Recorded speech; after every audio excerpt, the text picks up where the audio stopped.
Bonjour à tous, ici Anissa. Bienvenue dans un nouvel épisode du podcast Outrospection, le podcast qui te sort de ta tête et qui t'ouvre aux autres. D'ailleurs, si c'est la première fois que vous m'écoutez, je vous invite dès maintenant à vous abonner au podcast puisqu'il est disponible sur Spotify, Apple Podcasts, Google Podcasts, Deezer ou encore sur ma chaîne YouTube. Le nom c'est Outrospection. N'hésitez pas à venir m'y rejoindre, à vous abonner et puis si mon travail vous plaît également à le partager puisque cela m'aide grandement à faire connaître ce podcast. Comme chaque année, on se retrouve pour le fatidique épisode où je réponds aux questions de mes invités. Vous le savez peut-être, mais sur ce podcast, j'ai parfois le plaisir et l'honneur de recevoir des personnes au parcours super intéressant et inspirant. Et à cette occasion, je leur demande généralement en fin d'année la petite rétrospective de m'envoyer leurs questions pour qu'on inverse les rôles en fait. C'est moi qui réponds aux questions de mes invités. Alors sur toute cette année 2021, j'ai eu le plaisir de recevoir des personnes formidables qui ont eu la gentillesse et la générosité de se livrer, de se montrer vulnérables, de faire preuve de beaucoup de transparence par rapport à leur parcours, à leurs émotions, parce que vous savez que c'est ça aussi que j'aime beaucoup chez les gens. Et donc j'en profite pour remercier Valentina, Mélanie, Sarah, Mila, Alexia, Benjamin, Johan, Laure et Tom. Merci pour votre confiance. J'ai demandé à certains de ces invités de m'envoyer quelques questions, juste histoire de baliser un peu et de voir s'ils avaient des choses pour moi. Et je pense que vous n'allez pas être déçus parce qu'ils ont mis le paquet. Niveau questions deep, on sent que ce sont bien des invités outrospection, quoi. J'ai pas manqué de questions assez profondes, donc j'espère que vous apprécierez. En tout cas, je vais essayer de répondre avec la plus grande honnêteté. Mais encore une fois, je voulais les remercier et sachez une chose, tous les épisodes de la saison 2 sont disponibles sur mon site outrospection.lu. J'en profiterai à mesure que je lis les questions qui m'ont été envoyées pour vous rappeler qui était dans quel épisode, comme ça vous donne un peu de contexte. Et puis écoutez, on va commencer tout de suite avec les questions puisqu'elles sont assez costauds. Voilà. Alors, la première question qui m'a été envoyée, elle vient de Mila. Pour ceux qui se souviennent ou pas, Mila est une jeune créatrice, étudiante, 19 ans, 18 ans, je crois même qu'elle a. Elle est impressionnante de maturité. Et elle a un petit compte Insta qui s'appelle aussi Mila Regard. Elle a une chaîne YouTube, elle fait de la musique, du montage, des vidéos, des podcasts. Enfin bref, on a créé ensemble, on va dire co-animé, un podcast, un hors-série. C'était l'épisode 32 dans lequel on parlait du pardon. Et on en avait profité pour interroger nos communautés respectives sur le sujet. J'avais pris beaucoup de plaisir à faire cet épisode avec elle, tant le sujet m'avait captivée. Et donc Mila, elle m'a posé une première question, je trouve que c'est une bonne entrée en matière. Elle m'a demandé « Comment arrives-tu à trouver un équilibre entre ta vie perso et ta vie pro ?» Alors, je vais répondre et j'espère que ma réponse va pas vous décevoir, mais je vais faire simple. En vérité, en essayant. Voilà, tout simplement, en tâchant de faire de mon mieux. Et il faut savoir que tous les jours, j'essaye de trouver cet équilibre, mais la plupart du temps, j'échoue et c'est ok. En fait, si on découpe un petit peu les sphères de notre vie en 3 parties, on va retrouver la bulle pro, donc tout ce qui concerne notre job, notre activité professionnelle, la bulle sociale, ce sont nos relations amoureuses, amicales, familiales, et puis il y a la bulle perso. Et là-dedans, j'inclus les choses que je fais pour moi, dans mon intérêt, pour répondre à mes besoins, pour me faire plaisir, etc. Et en fait, très souvent, je suis tellement happée, captivée par ma bulle professionnelle que je délaisse complètement la bulle sociale ou perso. Il peut se passer tout un tas de week-ends où je ne vois personne, où je n'ai contacté personne, parce que je suis tellement absorbée par le travail que finalement, la bulle sociale, elle est complètement délaissée. Ou d'autres moments où je suis trop aspirée dans le pro et du coup j'ai besoin d'une soupape, donc il faut que je vois des gens, il faut que j'ai un peu de légèreté dans ma vie. Et donc soudain je me remets à voir du monde et à aller boire des verres, etc. Donc c'est hyper cool. Mais j'ai l'impression que là ma bulle perso, elle est pas suffisamment couverte. Et d'un côté je me dis ah non là stop, on arrête parce que trop de social, je peux plus, j'ai besoin de me retrouver avec moi-même, de recharger mes batteries.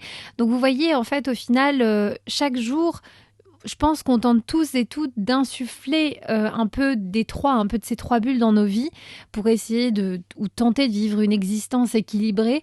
Mais la réalité en ce qui me concerne, c'est que j'y arrive pas toujours. Et je sais que ce que je vais dire là, ça concerne un petit peu plus les personnes qui sont à leur compte. Cela dit, si vous êtes salarié, étudiant, tendez quand même bien l'oreille. Mais je pense véritablement que pour arriver à trouver l'équilibre vie pro, vie perso, si on peut résumer ça dans deux grandes catégories, même si j'en vois une troisième, eh bien ce serait tout d'abord en arrêtant de se culpabiliser systématiquement de ne pas y arriver. Et puis ce serait aussi d'être davantage à l'écoute de son corps. Je voulais remercier Laure de ma Slow Boîte avec qui j'avais justement fait un épisode de podcast. Et c'est au travers vraiment de ses enseignements, de sa formation, de son bundle autour du slowpreneuriat que j'ai vraiment pris conscience aussi de l'intérêt de respecter son corps, ses besoins, ses cycles, tout ce qui va en fait avec le fonctionnement, notre fonctionnement interne qui n'est pas le fonctionnement de quelqu'un d'autre.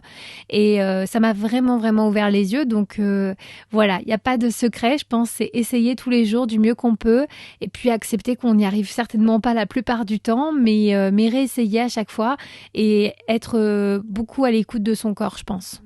Ensuite, la deuxième question qui m'est parvenue, elle est de Tom. Alors Tom est un freelance photographe. On avait ensemble fait l'épisode 37. Pareil, je vous mettrai tous les liens des épisodes en description, dans la barre d'infos, dans les notes du podcast.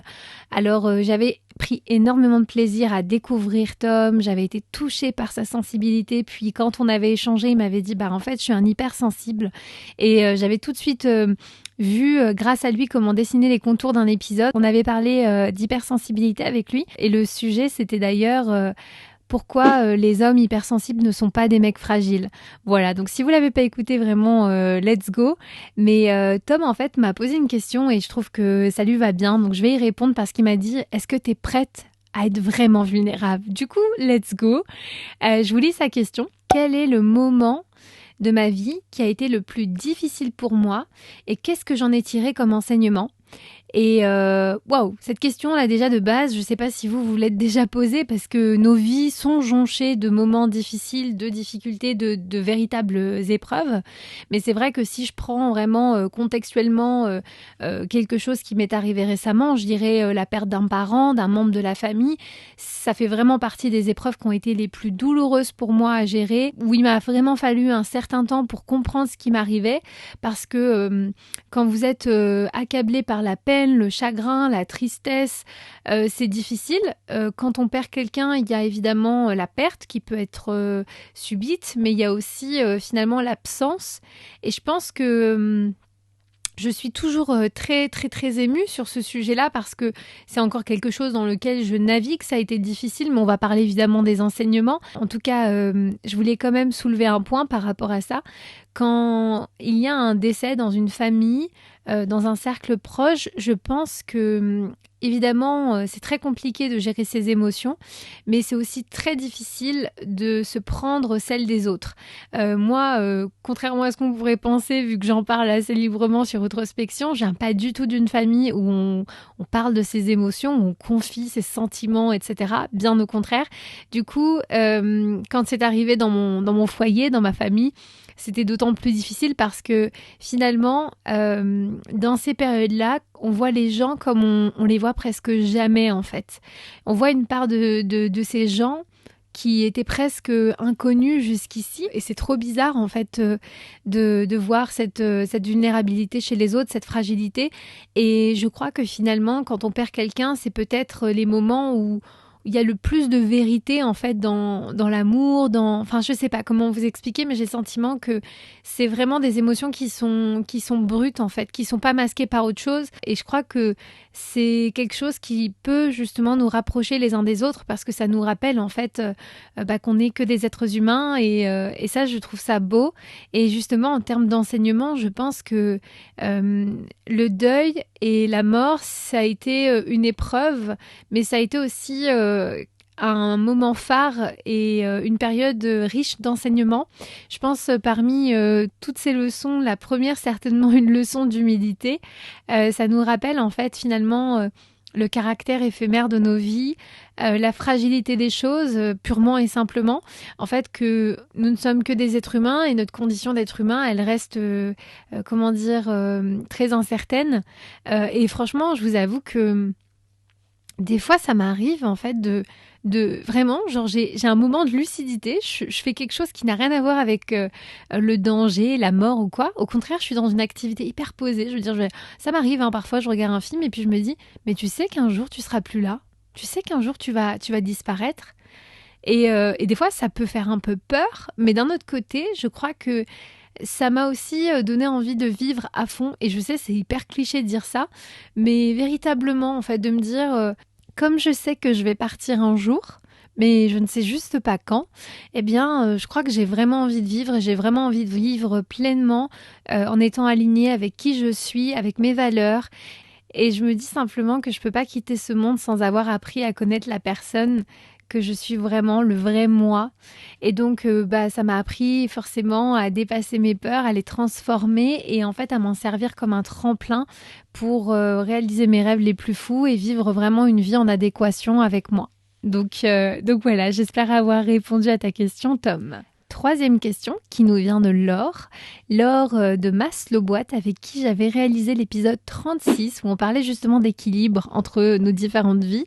Et pour le coup, je suis contente de la question de Laure. Je vais vous la lire tout de suite. Elle me demandait, parmi les progressions mindset de cette année, laquelle n'aurais-tu sans doute pas pu faire 3 ans plus tôt et pourquoi ? Je dirais que 2021 a finalement été vraiment l'année où j'ai décidé de jeter à la poubelle tout un tas d'injonctions que j'avais vis-à-vis de moi-même sur le travail. Et voilà, moi j'ai toujours évolué, grandi avec tout un tas de croyances sur le fait de travailler dur, de mériter chaque chose, de me lancer dans tout un tas de projets parce que c'est ça le vrai travail.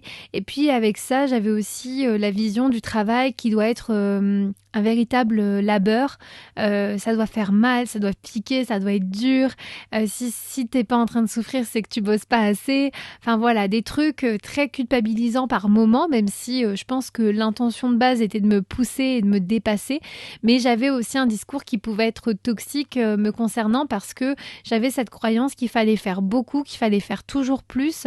Et je pense que finalement, 2021, par rapport à ces différentes discussions, ces rencontres, la rencontre avec Laure notamment, eh bien, ça m'a amené en fait à réaliser que non. En fait, non, peut-être qu'il fallait que je sorte de ce schéma, de ce narratif que je m'étais forcément créé sur mesure pour me complaire dans ce truc de success story personnel en mode ouais, faut voir d'où je viens, j'ai pas eu d'aide, je me suis faite toute seule, enfin vraiment le truc de la meuf qui a galéré et qui est fière d'elle. Alors en soi, c'est vrai d'une manière ou d'une autre, mais comme il y a 3 ans, je ne me connaissais pas aussi bien que maintenant.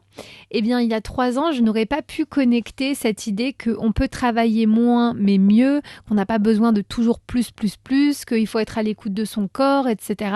Parce que depuis 3 ans, j'apprends à me connaître, je découvre aussi que peut-être parfois cette nécessité absolue à vouloir faire beaucoup de choses, c'est peut-être aussi dû à une faible estime de moi-même. Donc en fait, finalement, je travaille sur les bonnes choses depuis 3 ans et je pense que, comme je disais précédemment, c'est tout un cheminement qui prend un certain temps. Et aujourd'hui, évidemment, je fais le lien entre ces apprentissages et l'estime, mais avant, je l'aurais pas fait. Donc, en réalité, je suis quand même très contente et très fière de m'être détachée. En tout cas, c'est progressif, hein. Je vous le dis tout de suite, je n'en suis pas encore totalement sauvée parce que c'est dur d'aller déraciner des choses qui sont ancrées dans votre esprit depuis toujours, des croyances sur votre façon de travailler, sur le fait d'en faire toujours plus, d'être une espèce de boulémique du travail en mode si je me lance pas dans 14 000 projets en même temps, alors je fais rien. Il faut déconstruire tout ça. Essayer de comprendre pourquoi on tourne toujours tout à l'obsession, voilà. Mais c'est un chemin que je regrette pas du tout d'avoir emprunté et je suis justement très contente aujourd'hui que ça connecte aussi avec des principes comme le travail. J'ai beaucoup fait, j'ai beaucoup été dans l'exécution, dans le fait de délivrer et je me suis assez peu concentrée sur l'être, sur la personne que j'étais profondément et ça c'est en train de changer. Voilà, aujourd'hui ma valeur je ne l'attribue pas juste à mon travail, je suis en train de faire un boulot plus profond sur moi-même et non sur ce que j'accomplis. Donc en soi, merci Laure pour aussi ces partages qui m'ont aidée dans ma réflexion. 4e question, elle nous vient de Valentina Bracciale, que vous connaissez peut-être puisque aujourd'hui elle officie sur ma chaîne Twitch une fois par mois. Valentina est sexothérapeute, psychanalyste pour le rappel, et ensemble on avait fait l'épisode 29 sur le sexe et les croyances limitantes. C'est des sujets dont on raffole avec Valentina pour la simple et bonne raison que elle comme moi nous aimons déconstruire et casser un petit peu les perceptions qui peuvent être acquises, transmises, et simplement considérer qu'il peut y avoir autre chose. Et donc Valentina m'avait envoyé sa question. En fait, en réalité, ils ont tous envoyé plus qu'une question, mais pour tenir dans un délai limité, j'ai dû en choisir une. Et celle que j'ai choisie, c'est la suivante. Est-ce que le fait de libérer la parole sur le développement personnel est une forme de thérapie pour toi ? Alors, je vais répondre dans la plus grande des honnêtetés à cette question et je dirais à la base oui, totalement. Quand j'ai lancé Outrospection il y a 2 ans, j'ai démarré avec ce podcast ainsi que le compte Instagram comme finalement un moyen pour moi de documenter mon cheminement, ma pensée, les différentes choses par lesquelles je passais, etc. Et puis évidemment ça s'est étendu, j'ai eu sur mon podcast des invités qui m'ont aussi aidé par leur parcours, par leurs histoires à réfléchir sur le mien et à cheminer et à avancer. Mais je dirais que depuis quelques mois, Outrospection, ça a pris une autre tournure et c'est devenu quelque chose de beaucoup moins autour de moi, mais beaucoup plus envers les autres. Et je pense qu'à partir du moment où j'ai commencé à recevoir un maximum de feedback, de personnes qui aujourd'hui se retrouvaient dans mon parcours, dans mes mots, dans mes réflexions surtout, qui avaient besoin d'échanger, c'est là que j'ai compris que l'aspect thérapeutique initial avait finalement shifté en quelque chose de plus grand. Et je dois dire qu'aujourd'hui, pour moi, Outrospection, c'est un moyen finalement de vulgariser et de démystifier un petit peu tout ce qui a trait à la connaissance de soi, parce que ça reste véritablement la chose pour laquelle je milite. Je parle beaucoup d'autothérapie depuis quelques temps, vous l'aurez peut-être remarqué. Et en fait, j'ai pour ambition de concentrer un maximum peut-être de choses, de billes, de pistes qui peuvent amener les gens qui ont cette capacité évidemment à trouver la direction vers une meilleure connaissance d'eux-mêmes. Et j'ai remarqué aussi, de par mes différentes activités, notamment avec Twitch, que finalement on était nombreux à se chercher, à essayer de comprendre pourquoi. et qu'en fait, au-delà de moi, il y avait toute une communauté de personnes qui avaient envie justement de déconstruire, d'aller challenger certaines de leurs croyances, de comprendre. Et donc aujourd'hui, c'est plus juste ma thérapie. Je pense que c'est une manière de pousser un maximum de gens à faire leur autothérapie, comme je dis, dans la limite du possible. Je ne vous dirai jamais de ne pas aller vous faire suivre par de véritables professionnels de santé. Moi, je me substitue pas du tout à ça, mais je pense que avoir un niveau de conscience plus éveillé, ça fait jamais de mal à personne. Et puis, quand on sent qu'on s'en sort pas seul et qu'on n'y arrive pas, ne pas hésiter à consulter. Mais si on sent qu'on n'a pas envie de consulter, eh bien, on peut aussi consommer Outrospection d'une manière ou d'une autre, parce qu'il y a plein de choses qui arrivent justement. Comme je disais, il y a cette communauté, les Outrospectables, qui est en train de se développer véritablement. Et puis, il y a les contenus exclusifs que je vais créer prochainement pour aller dans ce sens-là de l'autothérapie. Voilà, je pense que vous voyez depuis plusieurs années, je mets à contribution ma propre auto-analyse et ma propre autothérapie. Donc, j'espère que ça pourra inspirer un maximum de personnes à le faire aussi. Avant-dernière question qui m'a été posée par Benjamin Hall. Pour ceux qui ne connaissent pas Benjamin, il s'agit d'un coach qui vient en aide à beaucoup d'entrepreneurs en France, justement pour les aider à travailler leur mindset, à travailler un petit peu leur stratégie, leur approche et puis le travail qu'il y a à faire sur soi. Et donc, on avait fait ensemble justement un épisode sur comment se créer sa vie de rêve, qui n'est pas la vie de rêve de tout le monde, mais simplement la sienne, selon ses règles. Et Benjamin m'a demandé une question aussi assez coriace. C'est quoi le projet de vie que tu souhaites mettre en place et qui te ferait dire que ta vie est dingue? Vous voyez, ce genre d'ambition qui fait qu'on se dit qu'on fait véritablement une différence dans le monde. Alors, j'écoute la question une première fois, je me dis « Waouh !» Et puis j'en parle un peu avec mon mari, tout ça, il me fait mais t'as la réponse en vrai. Et je dis ah bon, j'ai la réponse, mais en fait c'est des choses que je formule comme ça, on va dire presque toute seule dans mon coin, et c'est pas forcément des choses que j'annonce au monde, mais je trouve que si je veux être cohérente par rapport à ce que j'incite à faire, eh bien, c'est aussi normal que je puisse mettre des mots sur mes ambitions, sur mes rêves, sur des projets. Fatalement, je vous l'ai dit précédemment, je n'ai pas envie de vivre une vie fantasmée.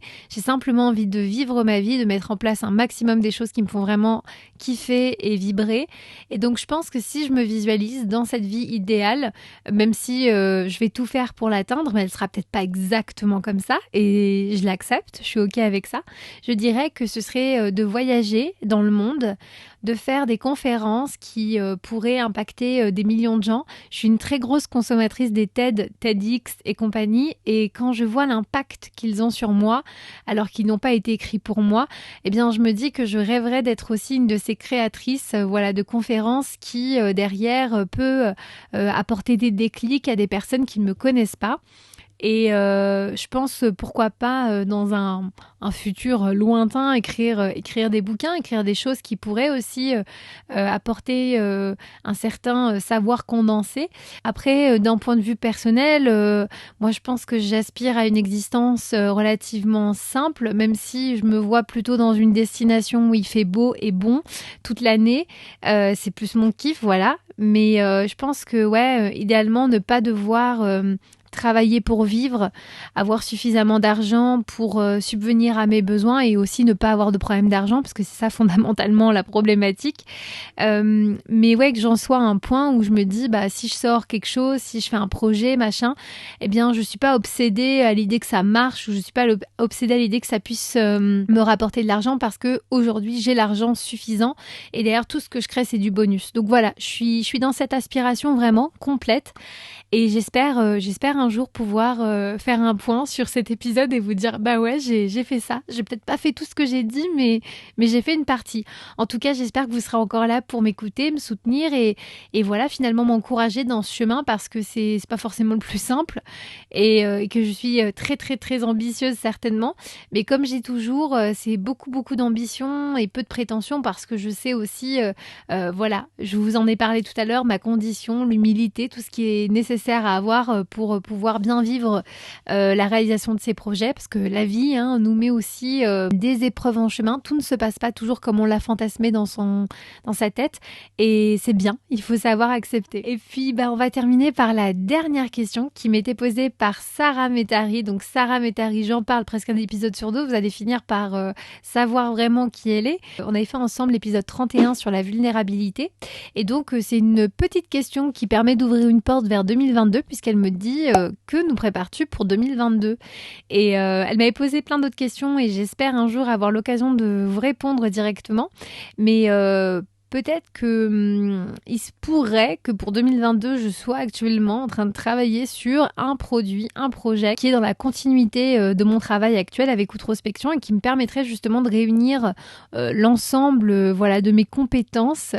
Mais je vous avoue que c'est difficile de vous en dire plus tant que le truc n'est pas concret, mais j'ai compris aujourd'hui que justement pour faire de ce projet un projet qui a un impact, un projet qui est durable, et pour me permettre moi aussi de pouvoir envisager de continuer à faire ça, il fallait aussi que je vois quelle valeur supplémentaire je pouvais offrir, qu'est-ce qui n'était pas encore couvert. Donc je travaille actuellement sur quelque chose, mais vous savez bien, chaque fois que je fais une FAQ, je vous le dis, je n'aime pas teaser. Quand il n'y a rien de concret, tu as envie de lui dire, tais-toi, fais ton projet, et ensuite... Il y a un truc qui est tombé en direct. Bref, je continue. Je disais simplement que c'est ce genre de cas où tu as envie de dire à la nana, chut, fais ton projet et tu en reparles quand tu as quelque chose de concret. Mais le fait est que 2022, je l'espère, nous réserve des sorties de choses qui sont à beaucoup plus grande échelle que ce que je faisais jusqu'à présent. 2022, c'est certainement peut-être une année un peu plus focus, parce que moi j'ai tendance souvent à peut-être un peu m'éparpiller tellement je veux en donner beaucoup sur tous les plans. Et comme je vous ai dit tout à l'heure, je suis en train justement de travailler sur ça et de déconstruire ça pour faire mieux. Mais le fait est que je suis peut-être en train de travailler sur un truc, mais que tant que j'ai rien de concret, je n'ouvrirai pas ma bouche pour vous teaser pendant des mois là-dessus.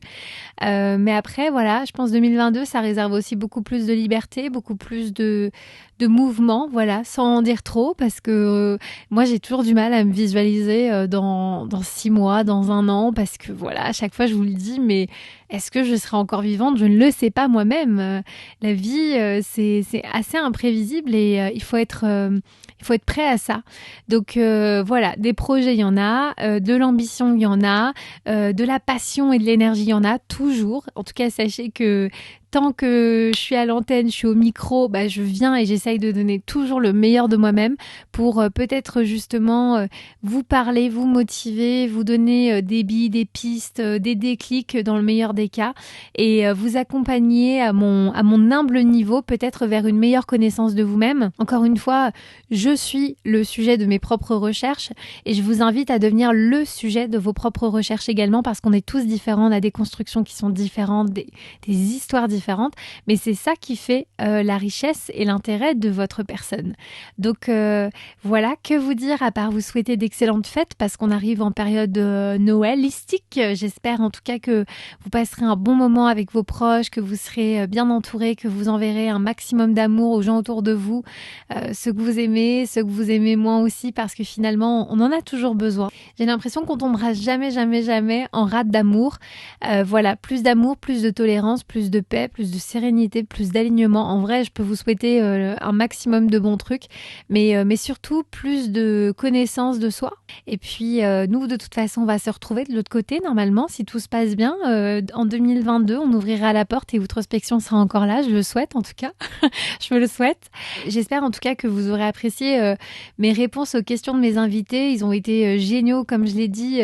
C'était compliqué de sélectionner leurs questions tellement ils avaient des questions hyper intéressantes.